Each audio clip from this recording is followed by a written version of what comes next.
यह कहानी उस समय की है जब भारत में अंग्रेजों का शासन था और नमक पर सरकार का एकाधिकार था। बेटा, घर की दुर्दशा तो तुम देख ही रहे हो। ऋण के बोझ से दबे हुए हैं। लड़कियां हैं वो घास फूस की तरह बढ़ती ही चली जाती है। मैं कगारे पर का वृक्ष हो रहा, ना मालूम कब गिर पड़ूं। पिताजी, नौकरी तो लगी गई है, खर्च वर्च छाट कर कुछ पैसे भेज दूंगा। बेटा, अब तुम ही घर के मालिक मुख्तार हो। नौकरी में ओहदे की ओर ध्यान मत देना, यह तो पीर का बाजार है। निगाह चढ़ावे और चादर पर रखनी चाहिए। ऐसा काम ढूंढना जहाँ कुछ ऊपरी आय हो।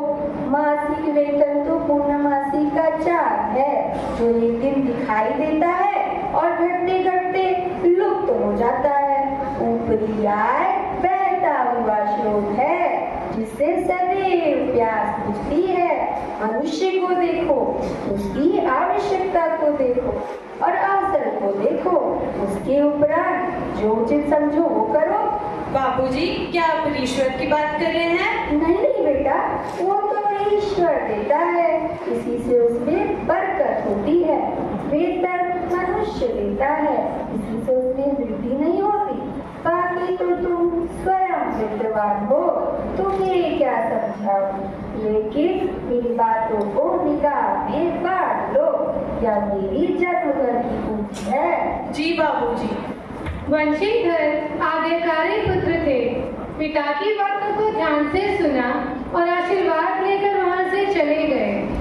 धैर्य को अपना मित्र, बुद्धि को अपनी पथ प्रदर्शक और आत्मावलंबन को अपना सहायक मानते थे। जाड़े के दिन थे और रात का समय। नमक के दफ्तर के एक मील पूर्व की ओर जमुना बहती थी। उस पर नावों का एक पुल बना हुआ था। दारोगा जी मीठी नींद में सो रहे थे। अचानक आँख खुली तो नदी की प्रवाह की जगह गाड़ियों का कोलाहल सुनाई दिया। उठ बैठे। इतनी रात गए, गाड़ियाँ क्यों नदी पार जाती है? अवश्य कुछ न कुछ गोलमाल है। वर्दी पहनी, तमंचा जेब में रखा और पुल पर आ पहुंचे। गाड़ियों की लंबी कतार पुल के पार जाती दिखी। किसकी गाड़ियाँ हैं? पंडित अलोपीदीन की। कौन पंडित अलोपीदीन? दातागंज के। गाड़ियाँ कहाँ जाएंगी? कानपुर। इनमें क्या लदा है? क्या तुम सब गूंगे हो गए हो? हम पूछते हैं इनमें क्या लदा है? अच्छा, नमक के ढेले हैं। पंडित अलोपीदीन सजीले रथ पर सवार पुल पर आते हैं। उनका लक्ष्मी जी पर अखंड विश्वास था।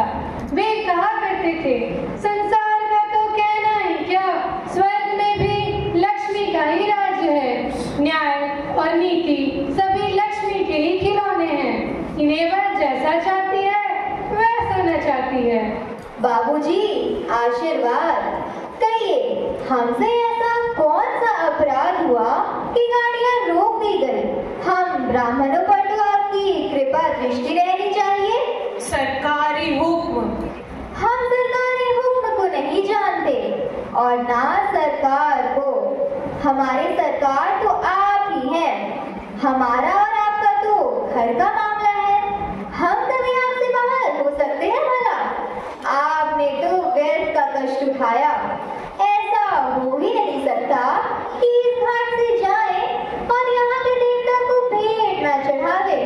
मैं तो स्वयं ही आपकी सेवा में आ रहा था। हम उन नमक हरामों में नहीं है जो कौड़ियों पर अपना ईमान बेचते हैं। आप इस समय हिरासत में हैं। आपका कायदे के अनुसार चालान होगा। बस, मुझे अधिक बातें सुनने की फुर्सत नहीं है। जमदार बंदा सिंह, तुम इन्हें अभी हिरासत में ले लो। अरे रुकिए लाला जी, 1000 के नोट बाबू साहब को भेंट तो करो। आप इस समय भूखे सिक हो रहे हैं। 1000 नहीं, 1 लाख भी मुझे सच्चे मार्ग से नहीं हटा सकता। 25,000? असंभव बात है। क्या 30,000 पर भी संभव नहीं? बाबू साहब, ईश्वर के लिए मुझ पर दया कीजिए। मैं 40,000 का निपटारा करने को तैयार हूँ। 40,000? हाँ, 40,000 नहीं, 40 लाख पर भी असंभव बात है। बंधु सिंह, इस आदमी को अभी हिरासत में ले लो। अब मैं एक शब्द नहीं सुनना चाहता। बंधु सिंह, गिरफ्तार होने से जाओ। बंधु सिंह मन ही मन गालियां देते हुए पंडित अलोपीदीन को गिरफ्तार करते हैं। इस प्रकार धर्म ने धन को पैरों तले कुचल डाला। दुनिया सोती थी पर दुनिया की जीत जागती थी जब लोगों को पंडित अलोपीदीन के गिरफ्तार होने की खबर मिली। लोगों में कानाफूसी होने लगी। कुछ समय बाद सभी लोग अदालत पहुंचे। पंडित अलोपीदीन इस अगाध वन के सिंह थे। अधिकारी वर्ग उनके भक्त, अमले उनके सेवक, वकील मुख्तार उनके आज्ञा पालक और अर्दली चपरासी तो बिना माल के गुलाम थे। सभी गवाहों और सबूतों को मद्देनजर रखते हुए ये अदालत इस फैसले पर पहुंचती है कि पंडित अलोपीदीन के विरुद्ध दिए गए सभी प्रमाण निर्मूल और भ्रमात्मक है।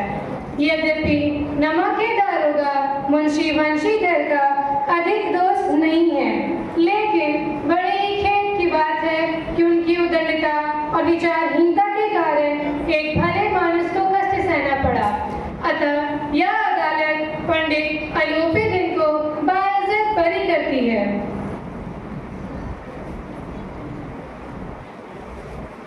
यह फैसला सुनते ही पंडित अलोपीदीन मुस्कुराते हुए अदालत से बाहर निकले।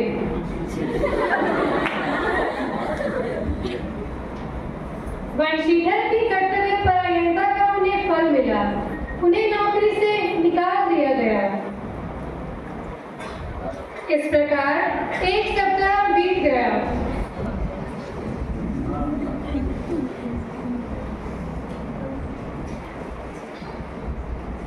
हमेशा मनमानी करता रहता है। अरे हमने भी नौकरी की है, हम भी औहदेदार रहे हैं, काम किया और दिल खोल कर काम किया है और ये ईमानदार बनने चले हैं। खुद के घर में अंधेरा और मस्जिद में दिया जलाएंगे।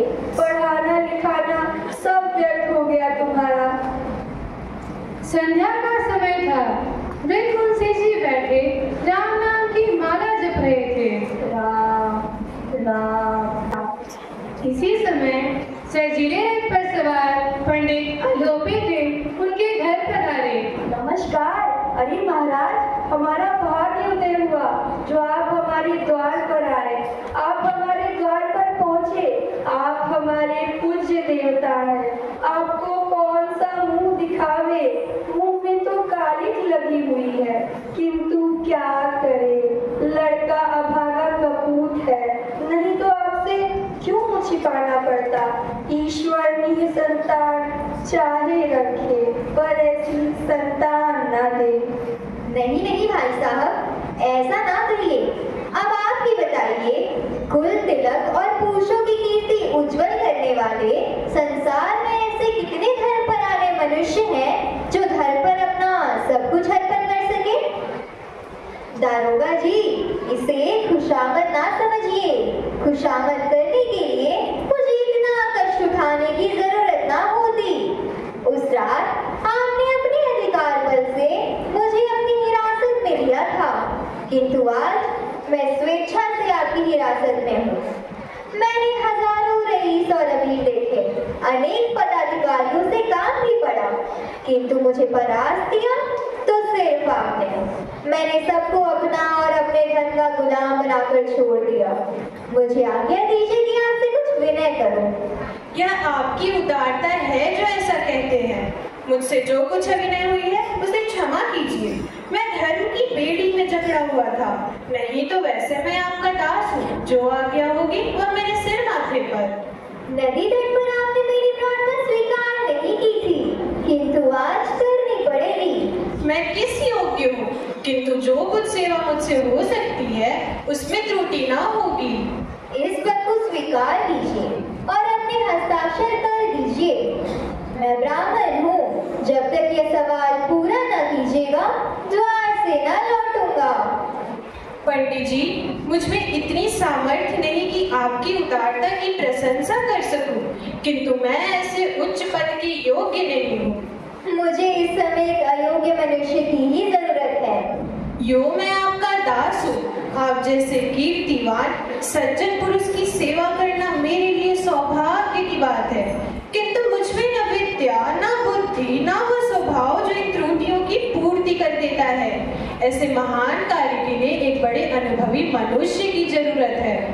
ना मुझे विद्वता की चाह है, ना अनुभव की, और ना ही कार्य कुशलता की। इन गुणों के महत्व का परिचय खूब पा चुका हूँ। अब सौभाग्य और सुअवसर ने मुझे वह मोती दे दिया है जिसके सामने योग्यता और विद्वता की चमक फीकी पड़ जाती है। यह कलम लीजिए, अधिक सोच विचार ना कीजिए, दस्तखत कर दीजिए। मैं परमात्मा से सदैव यही प्रार्थना करूंगा कि वो आपको वही नदी के किनारे वाला बेमुराफत, उद्दंड, कठोर परंतु धर्मनिष्ठ दारोगा बनाए रखे। वंशीधर की आंखें डबडबा आई। पंडित आलोपित ने प्रफुल्लित होकर उन्हें